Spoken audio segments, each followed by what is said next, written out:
I was absolutely floored. You just would never imagine in a million years that something could happen like this. Several months ago, Andrea Sachs got an alarming phone call. Her newborn baby had just tested positive for illegal drugs. Problem is, Andrea hasn't given birth in years. As much as I denied it, they just kept insisting that, yes, I was the mother of this child. There was nothing that I could say to get out of it.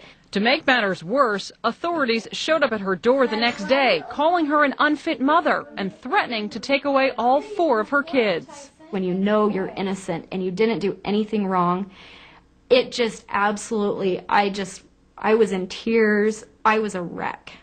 Turns out, Andrea was the victim of medical ID theft. Someone had stolen her driver's license, walked into a hospital, and had a baby, leaving Andrea with a $10,000 bill and a fight to clear her name. Do you think it's a big problem? It's a huge problem. Chris Dorn is a fraud expert with Ingenix, a company that tracks medical ID theft cases.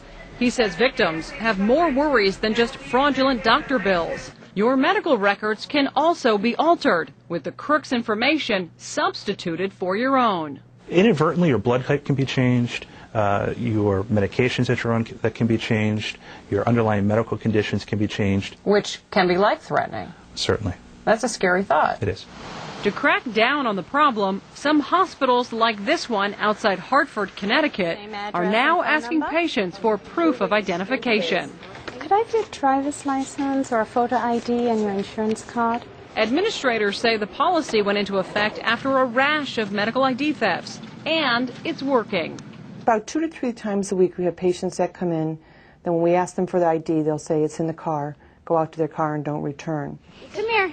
Andrea Sachs says her fraud case wreaked havoc on her life. She had to take a DNA test to prove she wasn't the mother of the drug-addicted baby, and she fears the long-term damage that may have been done to her medical records. Am I going to have some emergency someday in my life and I'm going to show up at the hospital and they're going to give me the wrong blood type because they still have her blood type in my files? I just don't feel safe anymore.